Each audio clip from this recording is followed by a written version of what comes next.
Hello, Mitchell Lee, Tommy Grant, Brandon 2, Jersey Nerds Productions, press play action. We're talking about the Indiana Jones movies that you don't like, I don't like, your grandma doesn't like, your kid brother doesn't like. Indiana Jones and the Kingdom of the Crystal Skull, Indiana Jones and the Dial of Destiny. Guys, how we doing today? I can answer it for you bad because you had to watch these movies.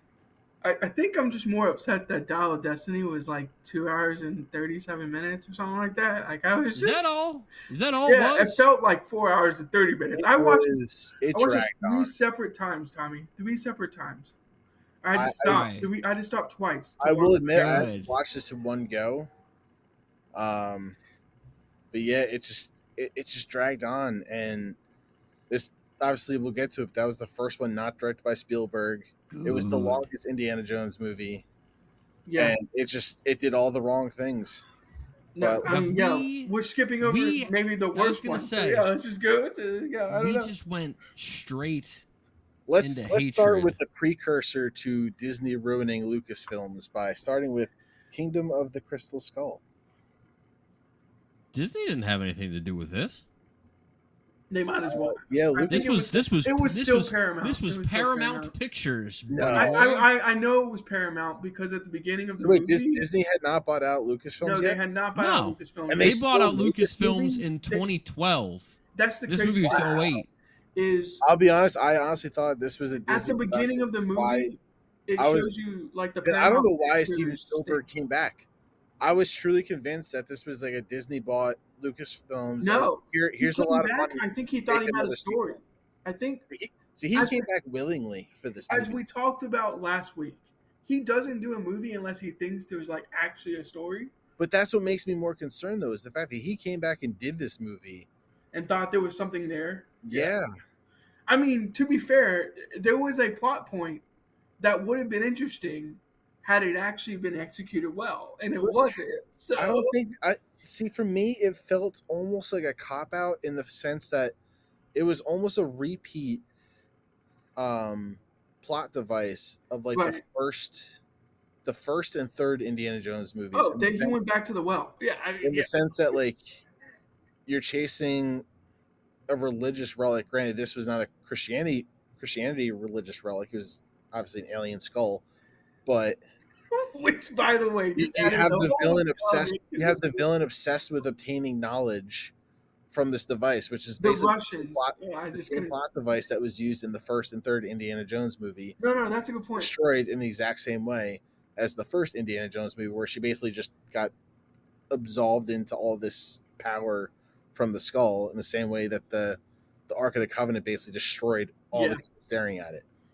I mean, all right, let's get into some of the background of this before we get into the plot specifics. It doesn't deserve it. It doesn't deserve it, Mitchell. No, it doesn't. No, every movie deserves it. Right. We do need to get to background because I want to talk about the plot because the plot's bad. But let's get to background at least a little bit. So, like you said, Spielberg came back for this one. Number 4 came back for this after a 19-year gap between 3 and 4. So the first 3 all came out in the 80s, and then you went almost 2 decades in between Indiana Jones movies. This one written by David Koepp, who wrote Jurassic Park. Okay. But if you look at most of the rest of his filmography, it's bad.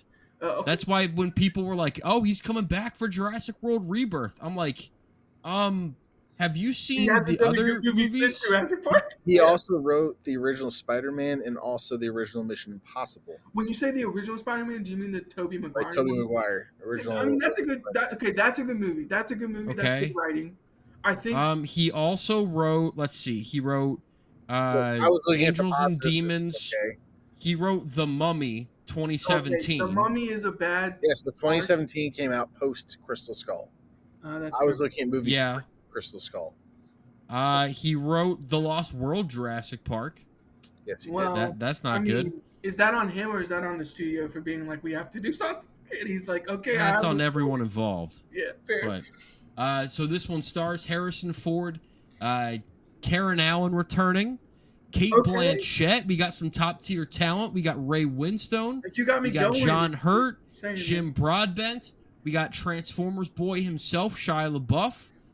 And we have a $185 million budget and a May 22nd, 2008 release date. I remember everyone was just so hyped for this movie because it had been so long. What's coming up? What can we possibly do with an older Indiana Jones? Kate Blanchett's going to be the villain. Oh, this is going to be fantastic. And this movie, you had all the Lord of the Rings nerds flocking for Kate Blanchett. And you had a movie that opened up to a $100 million opening weekend, even with the movie opening on a Thursday. So it would have been even bigger if it opened on a Friday. It made $317 million domestically, and it made $786 million worldwide. So it was a big hit. It was the third highest grossing movie of 2008. Name the two that outgrossed it. Shouldn't be too tough. A lot of guess we're going to go superhero. Well, actually, no. 2008 was a pretty loaded year. I'm going to go Dark Knight and either Iron Man or Twilight. Yeah, pick one. I would go. I want to go Iron Man, but I feel like Twilight was bigger that year because. Yeah. So Brandon, what are you going with? I'm going with Dark Knight, Twilight. Tommy, what are you going with? Yep, same here. Dark Knight and Twilight. You're both wrong. It was Dark Knight and Iron Man. Oh, I should have stuck with my gut. Incorrect. You got to trust your gut, guys. Iron Man was the reason. Twilight was the seventh biggest movie of 2008. Hancock, WALL-E, and Kung Fu Panda, all bigger. You also had Mamma Mia. You also had Tropic Thunder. Like 2008 was a big year for movies, I think. Yes, it was. I was gonna say Quantum of Solace, but Quantum of Solace. Step Brothers, one of my favorite comedies of the 2000s. Oh, Step Brothers. Oh, don't give me that look. That's Mitchell. a character flaw. I know. Mitchell hates Step Brothers. I mean, it's better than Talladega Nights, but sure. God, he hates everything Will Ferrell. It's amazing. No, the other guys is fantastic. That's a great movie. But okay, so this was again summer 2008.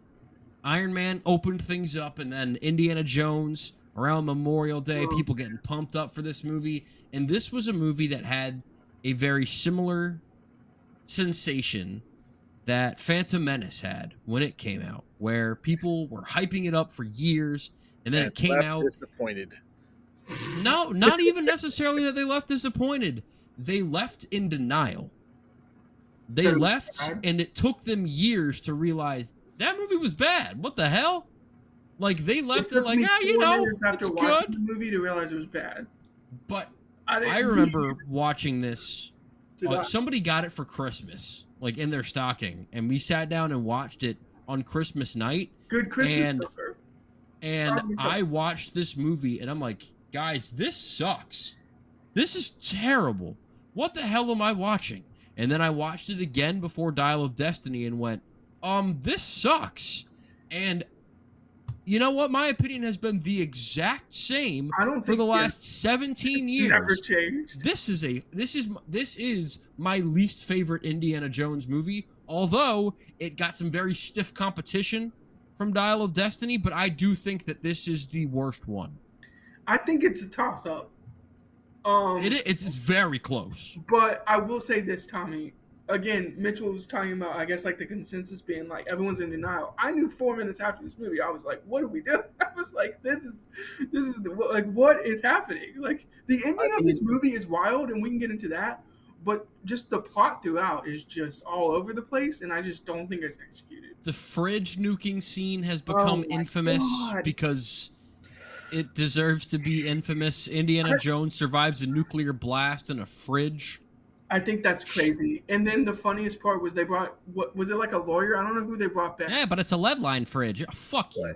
My favorite was, why'd you lock yourself in the fridge, Indy? I heard you die if you get in those things.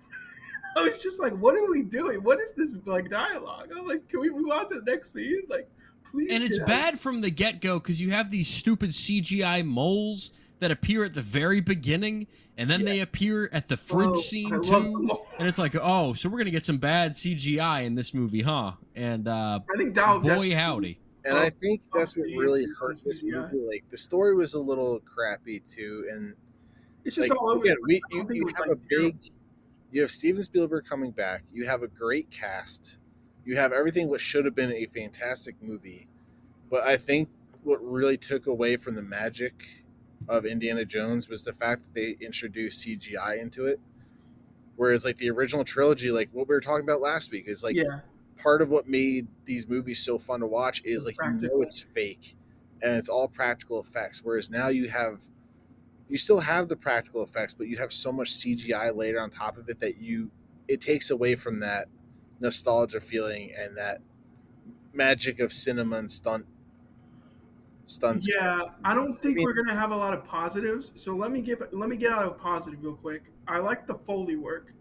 I actually think they stuck true to like the original trilogy, and like the punches were still like Foleyed well. The ants like crawling across the ground, pretty well, like it's like a loud Foley, but it's like okay, like I understand what they're going that for there. So I'll that say we the have to sound thank was okay. You know, the sound's good. we have to thank Harrison Ford for that because I was reading Okay, yeah, that makes sense. this and there's a few comments on how the studio wanted them to make the whip CGI Yeah, because they were afraid of Harrison or other people getting injured from the whip.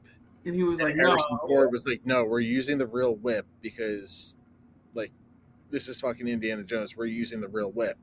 We're not and doing we're CGI." probably having someone Foley over the top like So an actual and, whip. and when I read that, I'm like, yeah, that makes sense because the rest of this movie, you can tell most of the stunts have so much CGI layered on top of it Oh yeah, that I think it really held back from making this movie look like the old Indiana Jones movies that everybody loved. yeah, I Hey agree with that. Brandon, Go ahead. I got some more positives for you Oh, if you I want didn't to realize stay we on the had like positive more than train. like one or two Yeah, positives. But go yeah. ahead. Nope, don't have it. Harrison Ford still feels like Indiana Jones. Yeah, Okay, yeah, yeah. I don't think I'll be saying that in the next one, but Indiana Jones still I still feels don't want him to like be a that goofy, character but rather than just old Harrison Ford in yeah. this movie. And I'll also say I think that bringing back Karen Allen was a good choice. I liked seeing her involved with the story. Um, and I think that some action scenes can have that flavor. They don't hold on to it very long. I don't think that this is the movie that necessarily goes too deep into the CGI. I think that Dial of Destiny really cranks that we up. Oh, I will we think will Dial of definitely get Destiny that. ruins it. But Like it like takes I it another think level. that this movie has the worst characters and performances of any of the Indiana So Jones movies, not including like just Kate Capshaw. I'm talking across the board yeah. because how the No, fuck do you I'm make sorry, Kate Blanchett look Kate bad? Capshaw was the staple piece of bad Yes. acting of this No, but franchise. Kate Capshaw. I mean, sorry, Steven We Spielberg. It know is what it she's is. bad. Kate Capshaw's a nobody. Kate Blanchett is a multi-time Oscar winner, Yeah. and you made her look Okay, horrible okay. in Yeah. this So movie. I guess we're getting to negatives, which is the performances. How do you make Blanchett look bad? How do you make Shia LaBeouf look bad? How do you make Harrison Ford So at points look bad? I don't understand what was going on. Like what happened? And Shia this is coming from someone that doesn't think Shia is horrible in the Transformers I movies. think Shia He's is bad actually a here. good actor. Like I think Oh he's a yeah, good no, he actor. definitely is. I just Shia has his roles where he really looks good. I don't even think he was bad acting.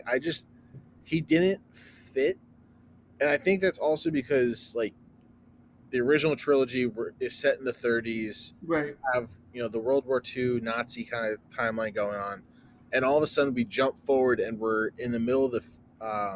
Is it like the It's set. 50s? It's set in 1957. Okay, yeah. So Yeah. you're all of a sudden in a new decade. You've got the greaser, so it doesn't feel like the original trilogy, which is fine because obviously time has to pass. But Well, shy, not shy, a the Dial of Destiny, Tommy. but when you're doing a whole movie where you're still venturing around the world, you're still doing the classic indie kind of style stuff. But it's like Shia just doesn't No. fit the mold of this movie. I I don't know think if it that's was the done worst part. purposely, but yeah, that's why I think it makes him look bad. I don't think his character was bad. It just didn't fit the Indiana So Jones vibe. his character is bad because the writing was poor. and his, like you said, his character doesn't fit in the story. But he's supposed to be Indy's son. Spoiler, I guess. Yeah, And it doesn't like match. It and it that doesn't. There's no energy there. I Like the didn't like that energies either don't because it's like match. you're basically making Indiana Jones a baby daddy now without like Oh, and then he immediately gets like all like, "Well, I didn't know you were my son, so now you have to go to college. F you." And I'm like, "What are we doing here?" I'm like, "This dialogue is just poor." I'm like, it was just Yeah. I you didn't like literally what found they out a did with minute. his character. Mitchell, it would be like you finding out a minute before that this kid that you like honestly didn't really like jive with, all of a sudden was your son, and then you're like, "I love you. I'm going to protect you as hard as possible. You're going to college." But F, I can F understand having a motorcycle. change of heart when it's like, all right, you're my son. Let me Yeah, of shit. course. I guess I gotta do some right by this kid. Put a But minute in. the Put a thing that minute in. bothers me with why, like, to me, that hurt his character Yeah. because we've seen him obviously in Indiana Jones 2 with Short Round being a very good fatherly type figure. Which So I don't see Indiana did Jones we as being say it someone who would again? abandon having a kid. So like, why would you make a plot line of basically him Having being a kid. a deadbeat father who didn't know he had a kid all Right. these years? Like you're telling me he never talked to her for however old he was, however many years that Well, was. they try to explain it through the plot device, and it just makes But it that's seem the like thing, they're like, just bickering in the but middle of his them trying but to die. apparently their best mutual friend knew about him his whole entire life and never mentioned it to Indiana Jones. Right? Yeah. Just like I'm didn't really. sorry, like this Oxley character, you're telling me he never talked to Indy and say, hey, by Well, the way, I've been hanging out with your kid all the fucking time. we'll You get. I guess we'll get to Oxley, right? Because his character does some wild stuff as well. So can I wave the flag or like plant the flag for why isn't Kihoy Kwan in this movie? Like, I plant the flag as many times as you want because I am riding the train of he should have been in this or Dial of Destiny. The at some fact that point, they didn't just include put him him in. is a Give him a tragedy. cameo. Just have Short Round come back. Like this movie is fine because like I feel like Kei Kwan like didn't do any acting in the 90s or 2000s and all of a sudden magically came back and has been in a hot streak. Yeah, that's true. Dial of Destiny was like right in the middle of that hot streak. So the fact that they never had him come back is a tragedy. Because he would have made that movie a lot better just by being in it. You know who didn't His make this movie better? His presence. Who? Ray Winstone, who I like in a lot of things, but I think if he is in a great movie, Share with like the audience and myself who have no idea what the fuck you're talking about who this guy is. Matt. He's in The Departed, Okay. and he's great in The Departed. Oh, He's he also might in be, Cats. He he's a sucks top in two. Cats. He's only as good as the movie that he's in. But I've noticed that about him. He's a top 3 performance in The Departed, I think. I don't know if I'd go that high just because that is such a loaded cast. I mean, it's a but loaded cast, and I'm telling the you, fact like, that, yes, he's in he the is top great. 3 or 5. Like, He is like great. fantastic. And in this movie, he sucks and his character sucks because his character just goes where the money is. Well, That's it. That's all there is to his character. And it's can we not an talk about the interesting worst type of line thing either. in the movie? Oh, so you're a triple agent now? No, I just faked being a double. I'm like, what are we doing here? This plot. They tried a little too hard to fit in with the kind of James Bond type plot devices with this movie. This plot is Because obviously, like, you know, we're now in the 50s, we're doing the McCarthyism lines are in this movie. the communism. Yeah, Like you have that kind of as a big underlying plot device, and that was used a lot in a lot of spy movies, which is the man, double there's a crossing. lot of Russians in America during the 50s when Yeah, we but were that's very highly thought of. it's very similar to Stranger Things, where you just magically have a shit ton of Russians in the middle of the country, just happen to be there. Happened to be in Indiana. But Yeah. Well, yeah, they just happen to be in the middle of what is this? New Mexico? I would assume it's like New Mexico, Nevada. I believe it's supposed to be Area 51. Okay, it's supposed to be like New Mexico area. Yeah. Okay, that makes sense. Well, I know like the Last Crusade, they started in like New Mexico or something. So maybe I thought that was like a connection or something. But at the end of the day, I mean, there's just a bunch of Russians that around this military base, and then I don't know. I just don't. I guess throwing the gunpowder in the air was like okay, like that was an okay like scene. I just there wasn't a lot of like good scenes in this movie. I guess is my ultimate takeaway. Like there's maybe 5 good scenes in the and all these Russian military men who just stormed an American military base with no problem can't shoot Indiana Jones from 5 feet away well, with that's classic like Lucas that. films.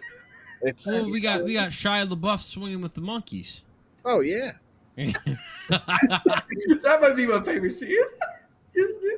It's better than the scene with the ants, and it's better than the scene with the aliens. It's the better than the end. Because the end. So Do you want to jump to the end? I mean, I don't know what. Yes. before we jump to the end, can we honestly come up with any scene from this movie that we can say without any negative tones was actually a good scene? Because I can't think of it. That's what I'm trying to think of. Like maybe the bar scene when he like gets the jocks and the greasers to fight each other and then they run. Fun fact about that one: the one that punches Shia LaBeouf in the face is Spielberg's daughter.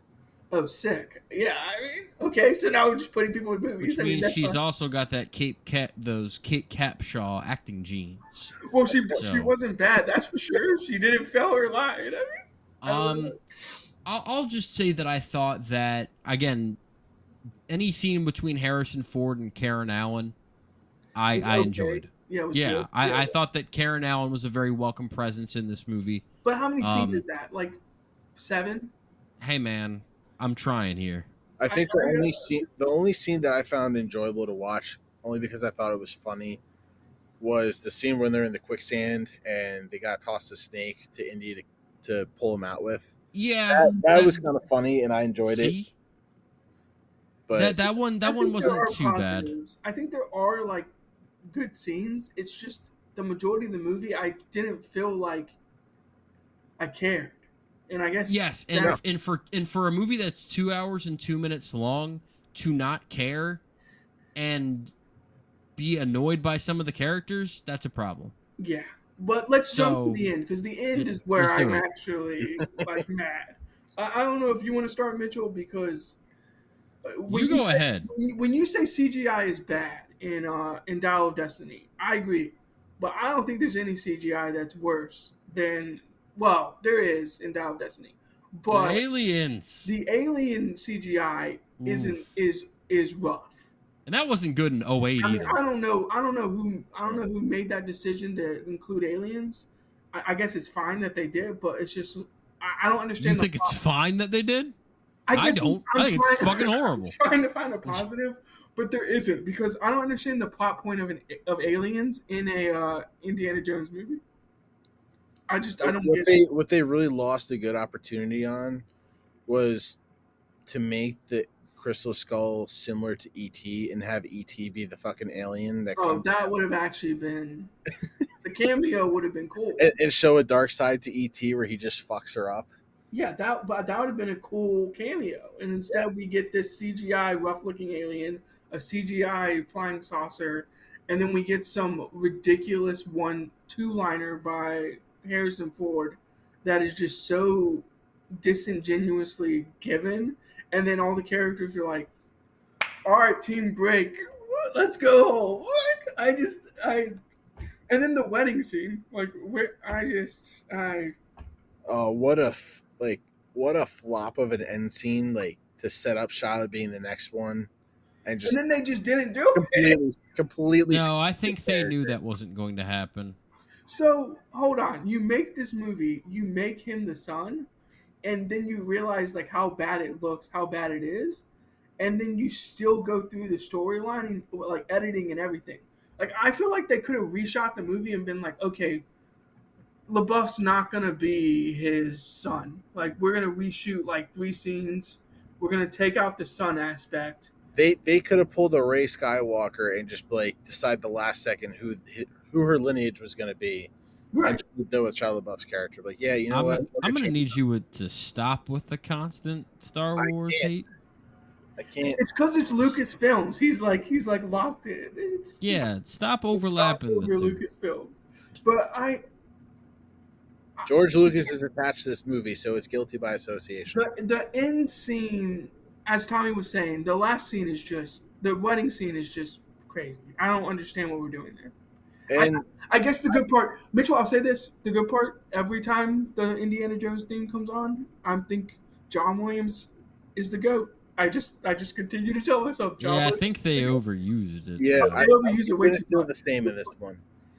It But doesn't. It doesn't feel the same. But it also bothers me how they use Karen's character in these films. Like, you have her as kind of the love interest in the first movie. She's dumped the second and third movie. yeah, All of a sudden, she comes back in the fourth movie, happens to have his kid. They get married at the end, and then spoiler for the next when one. did they have the It's kid? like the divorce. It's like, you have this awesome character. Why can't you have her stick around? Well, I guess it's the same with Short Round. They were just like, this character's too good. It's And overshadowing Harrison. it's like we can't even chop it up to like she's a hot commodity of an actor. Like, she's got a lot She's of. not. I mean, She's a very very small like IMDb list. Like, she wasn't in that much stuff, so there's no reason they could but have. she's good. Everything I've seen her in, I think she's good. Which is why. What else have you seen her in? Which is why I don't know why they don't. Exactly. Well, I was saying these movies, she's good. Correct. Yes, but don't be like, oh man, she was really good in I'll look it Ballsack 2 or whatever. Like. Okay, but Mitchell, you didn't give your opinion on the aliens for real. Yeah, I did. I thought they were stupid and looked bad. Okay. I don't know what else you want from me, man. That's not true. I thought she was good as Katie in National Lampoon. So suck it. An Animal House? Yeah, suck it. I still need to see Animal House. So, I can go ahead and you know what, Tommy, lead us off with the grades here, sir. Grades. This movie. You came unprepared. No, I'm trying to remember what I put down. I'm pretty sure. Okay, I gave this one a C 5%, or I'm sorry, C minus 5%. Brandon, talk. She's also in the Sandlot. Talk, Brandon. So she's also Talk, in the Sandlot. Brandon. So suck it, Mitchell. She's good in the Sandlot too. She's barely in it. She's in the fucking. I know, She's the mom who has like no screen time. So she's still good in the movie. Stop. Okay. My point is, okay, D minus 25.3. I think it's bad. I think it's a bad movie. I flat out. I kept the rating slightly higher because I still enjoy Indiana Jones in this one. I still enjoy Sure. Harrison Ford.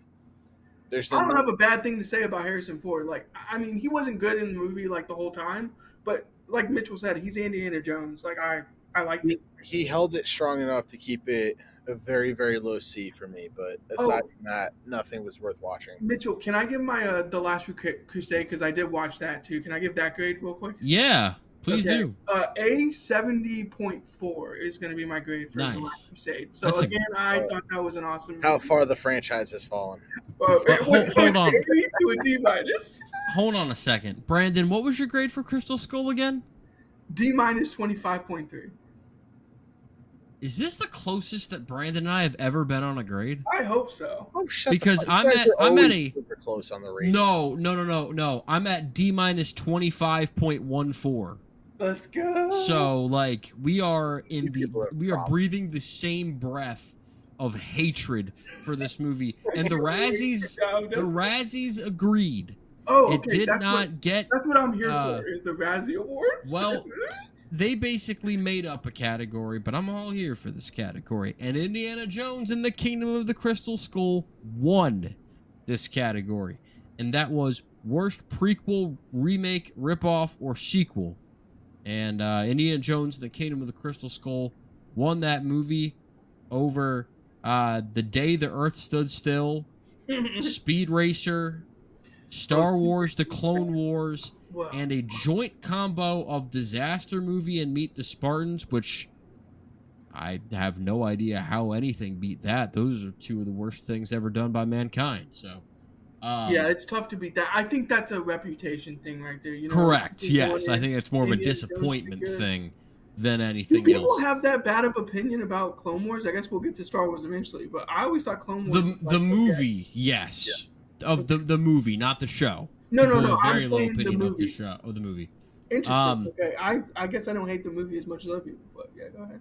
All right. Well, speaking of hating things, 15 years down the line, Indiana Jones and the Dial of Destiny would come out. 15 years.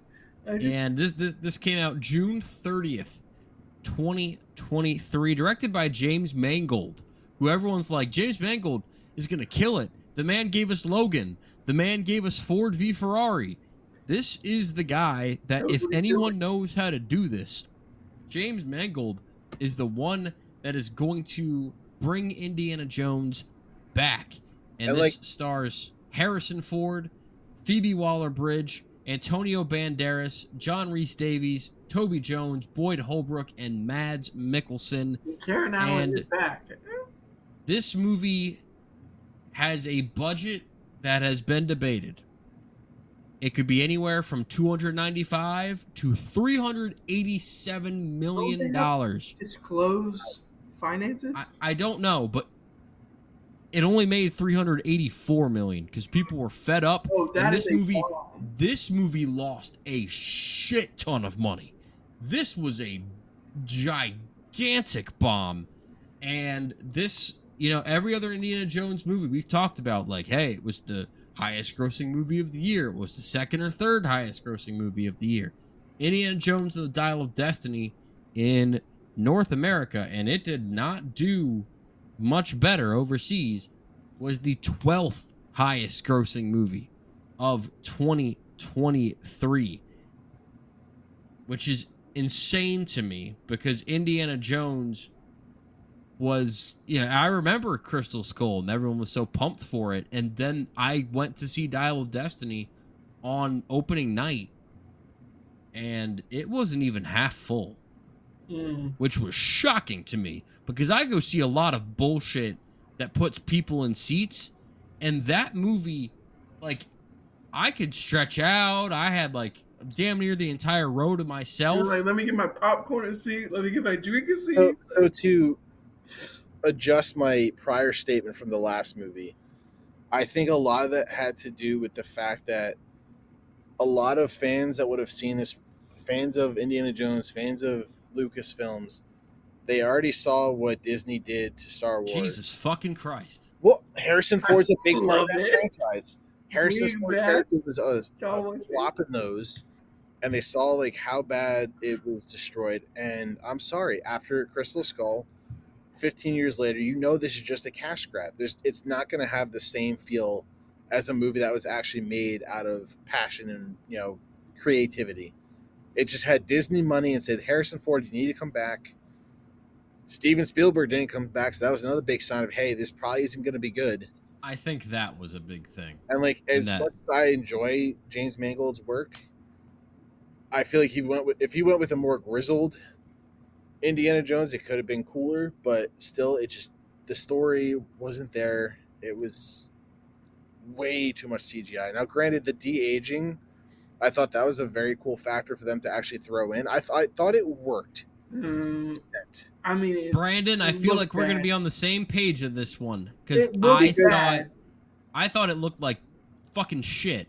Well, it's de-aging technology. This is like, it's still a relatively new thing with movies. So like, obviously they had to test it out somewhere. I didn't. Nah, man, I've seen it. I've seen it work good in movies. The most fun I had in this movie was the first 20 minutes, and that was because it actually felt like a Indiana Jones film until they left the past, came to the present. I'm like, this movie's crap.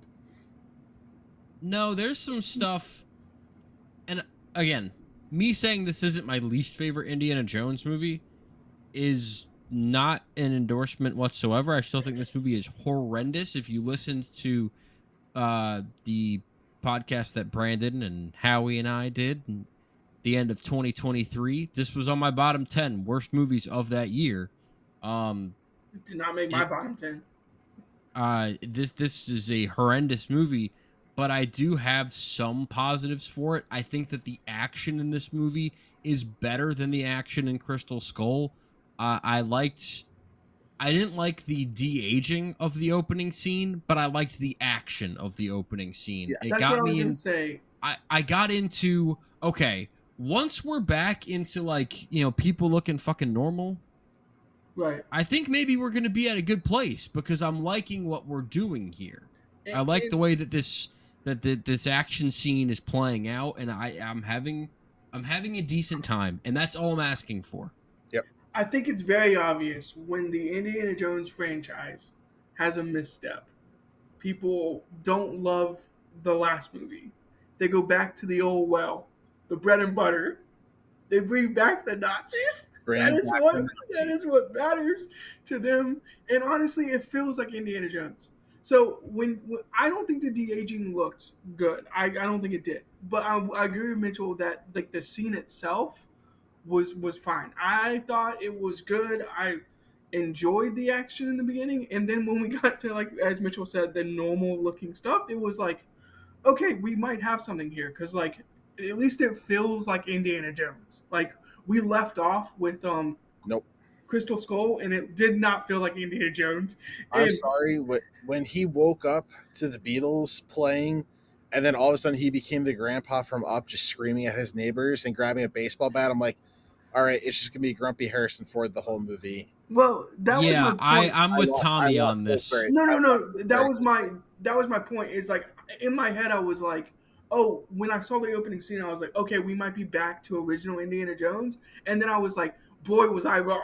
This is just old. This is just old Harrison Ford. Yeah, Indiana Jones. I do think Indiana Jones makes a cameo in this movie, and I will tell you when. Okay.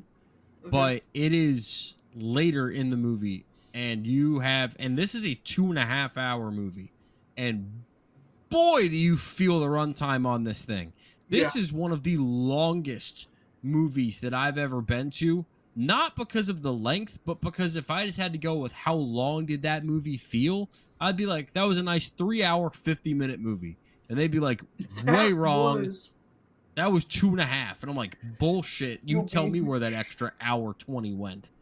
And there's a whole chunk like, that's in the middle the brutalist. Here. That's the brutalist runtime? Like it has without, to be brutalist? Yeah, exactly. Yeah. Except this movie didn't have an intermission to let me go take a piss break. I also liked Mads Mikkelsen and Boyd Holbrook. I think that the villain aspect of this movie was a lot better than Kingdom of the Crystal Skull, and that's probably the thing that puts it over that for me as the slightly less bullshit movie. Is that I think that the idea of someone saying, I want this dial to turn back time, not because I want to kill Hitler, but I just think he was a bitch and didn't go about this the right way. I was like, you know what? I think I can. I do need to make it very well known. I do not agree with that, and I'm vehemently rooting against the Nazis in any situation. On screen, I'm like, this is kind of entertaining. This is interesting. This is a story right here. Other than Cate Blanchett trying and failing to do a Russian accent. Oh, this can work. This can be fun. And then Phoebe Waller-Bridge comes up and says, hey, I'm the Jar Jar Binks of this movie. If you want to talk about Star Wars. Is Helena the worst character outside of Capshaw? Outside of Kate Capshaw, I do think she is the second worst. I think the problem in that is, again, these movies, the two sequels, just don't make us care about the characters. At all. And that's what hurts their performances even more, is because we just don't give a shit about them.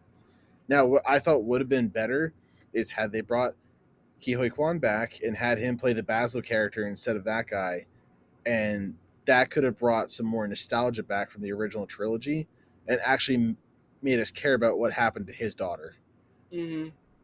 Like that could have been that could have been something that would have worked. Give us something to care about. That's going to be my slogan for these two movies. Give us something to care about. Because like everybody, why should I give a damn? Because like everybody loves the short round character, and if you had saw that, like, hey, he stuck with Indiana Jones later on in his life and then went mad and basically lost his mind, we would have felt a lot more about that character and the fact that like his daughter now has become obsessed with this thing than some random dude who's just another friend of Indiana Jones who. Oh, he does have a friend. We have no backstory of who's a doofus, by the way. He has a friend, and they make sure to tell you, Tommy, that he's a friend.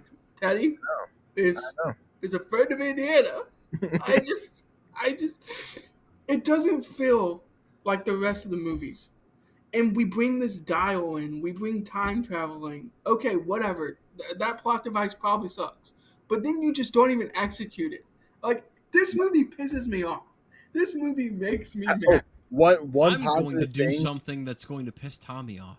One positive thing from again the beginning sequence, because last week I made the joke of like had they had the character from Monty Python be in the end of Last Crusade, it would That would have have been sick.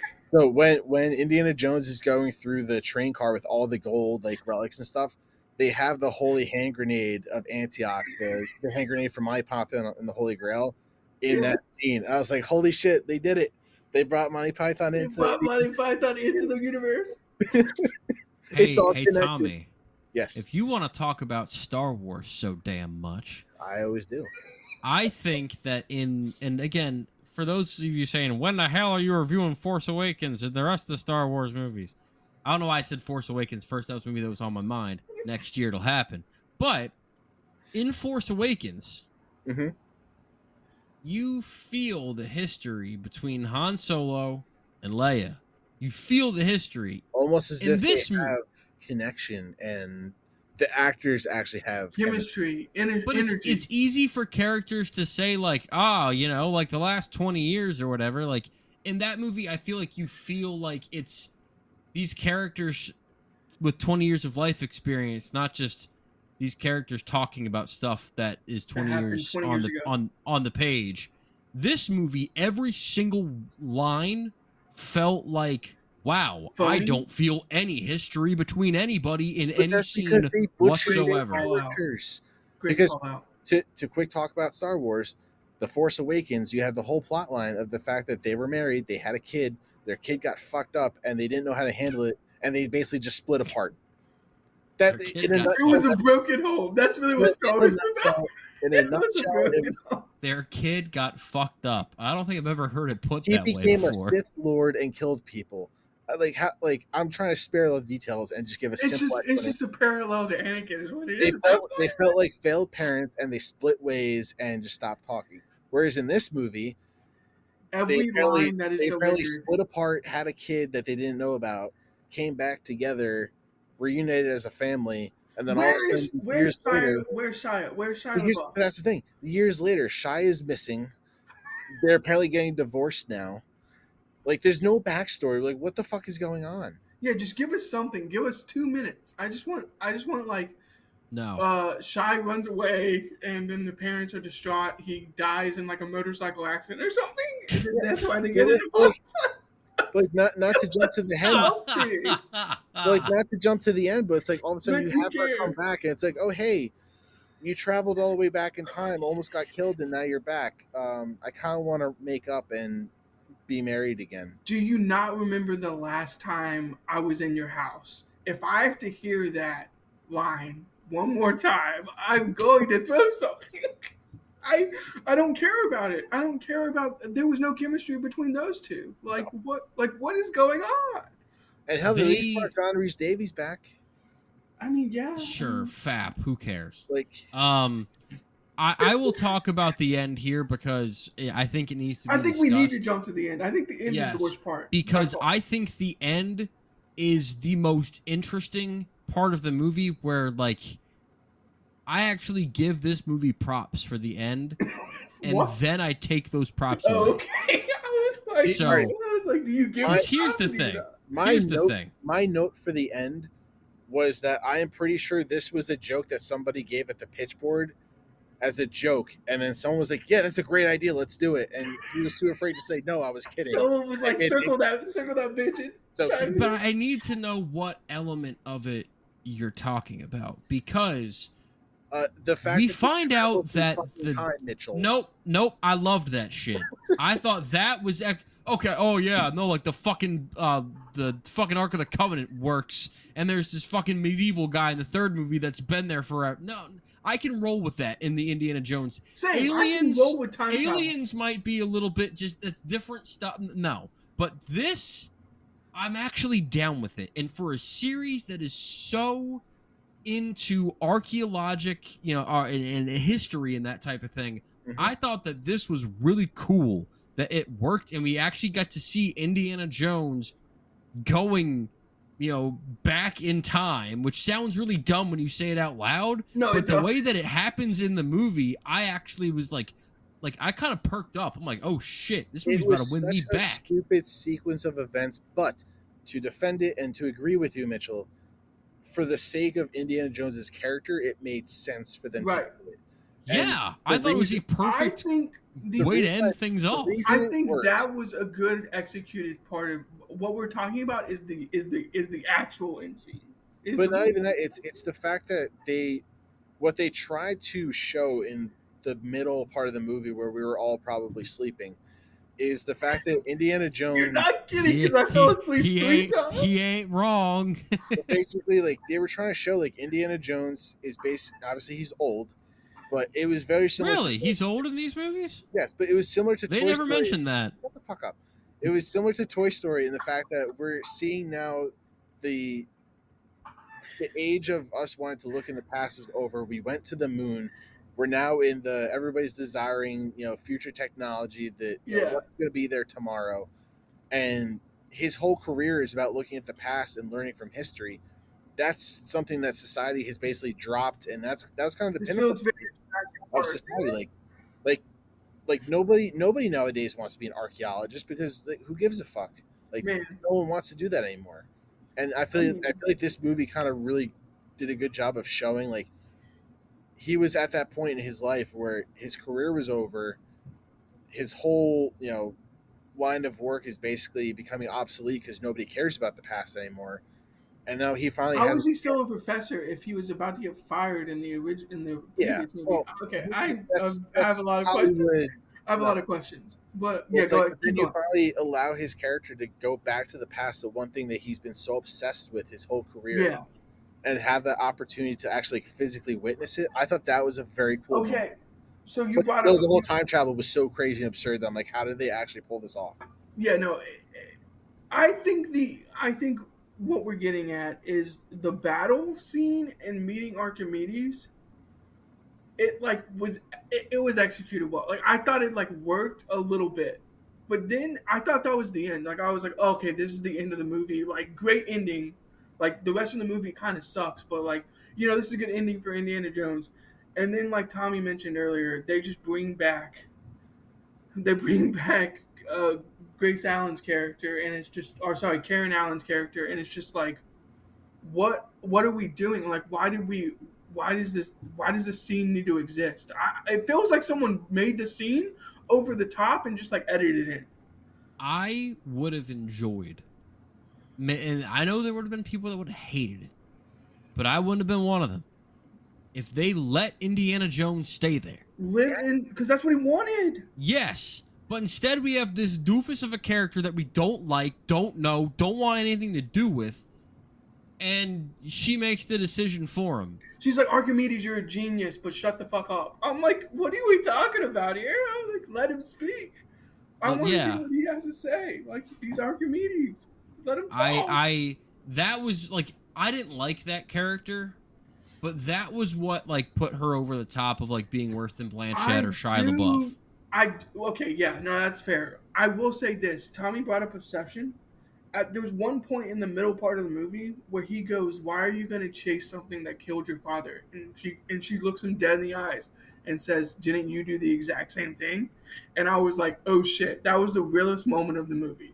Like, at least we're actually getting somewhere and actually care about these characters. And then they did nothing with it. They were like, "Oh, forget that line, forget everything that we just said. It doesn't matter." To me, that's what makes me upset about it. That's what. I haven't even mentioned this, Mitchell. I didn't watch this movie in theaters. I watched 136 movies in 2023.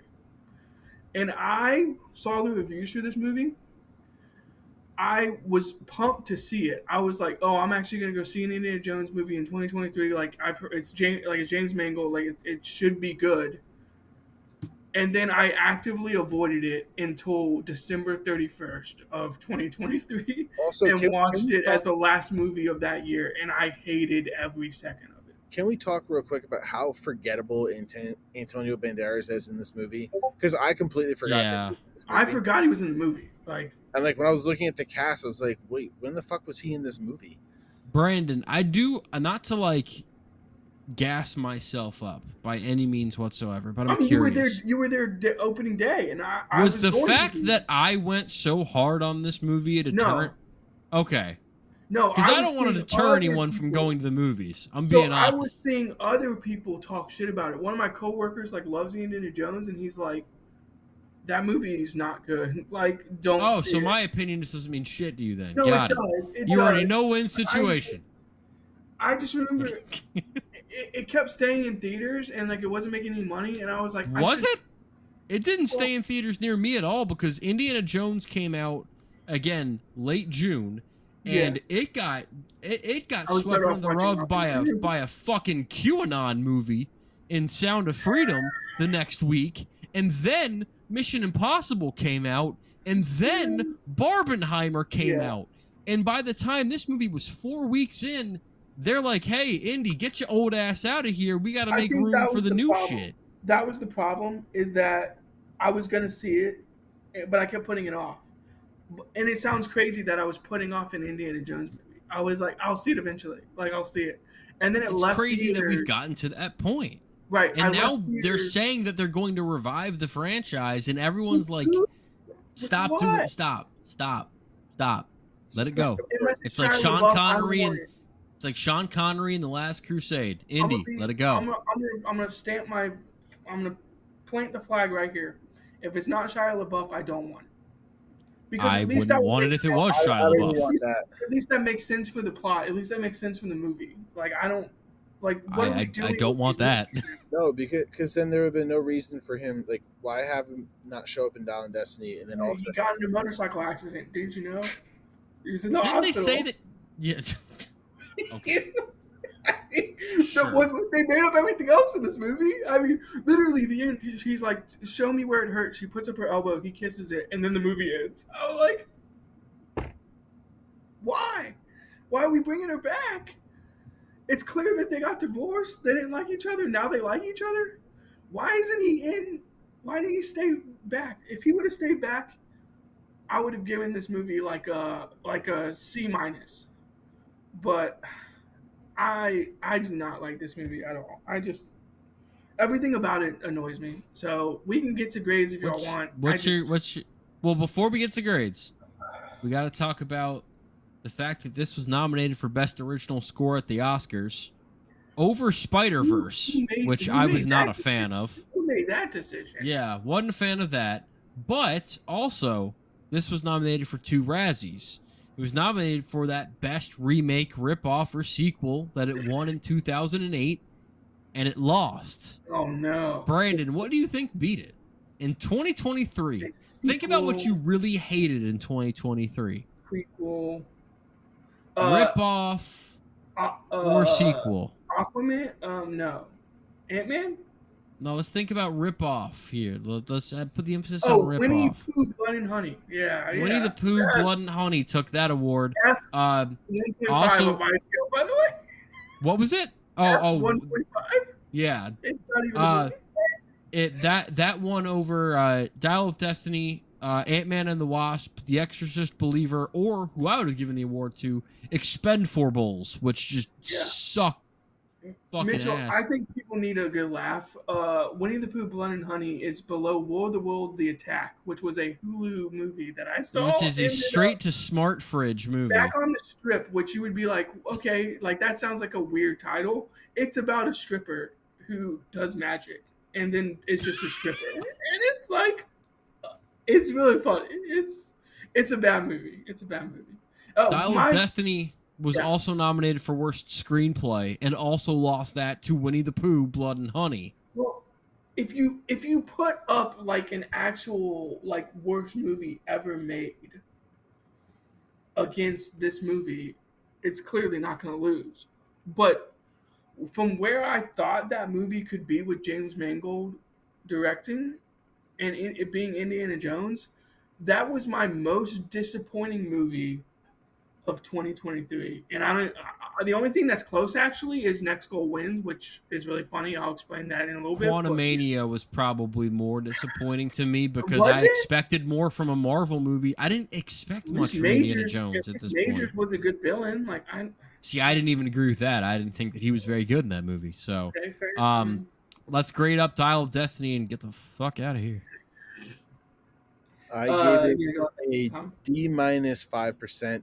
Only reason it's Wow. not an F is because the action I think held up in this movie, and that's what redeemed it in the very slightest bit. But just escaped being an F. So I originally gave this movie, and I think I've tweaked the scale a little bit, so it would have been lower. I gave this movie a D plus 28.1 originally in 2023, right next to Ant-Man and the Wasp, Quantumania, and then Next Goal Wins, which is funny. I would give this movie now, after rewatching it, a D minus 21.2. So I do consider this the worst Indiana Jones movie. But that would be funny because it would be next to a movie called Oregon Trail, not Oregon Trail, Oregon Trail, and Rebel Moon Part 1 would also be That's not good. just above this movie. That's not good at all. So that's how much I do not like this movie, Tommy. I despise it, actually. So it's the worst movie of the franchise for me. I concur with that. I don't agree, but I cannot argue that opinion whatsoever. I gave Dial of Destiny a D minus 45.35, so just barely above Kingdom of the Crystal Skull, just because I think that the action scenes were better in this movie and there were more of them. But the plane crash I'm not gonna argue for this movie. This movie can kiss my pasty ass. There's no reason to argue because we all agreed it's a D minus movie. So yeah. So that's next good. week, hey, we can return to watching good movies again, and Steven Spielberg movies. By the way, as we get back into the sci-fi Spielberg with Close Encounters of the Third Kind and E.T. the Extraterrestrial. Guys, we have finished the franchise Spielberg movies. From here for like the next until Halloween time in October, it is nothing but Spielberg. None of this other people stepping in. Well, I did a Jurassic Park. No, not you. Shut the fuck up. No, not you. Yeah, sit down, be humble, all that other crap. Because it is straight Spielberg gas for a while until spooky season comes around. So keep listening, keep watching these Spielberg movies. I'm really looking forward to it. I know you guys are looking forward to it. So yeah, talk to you soon.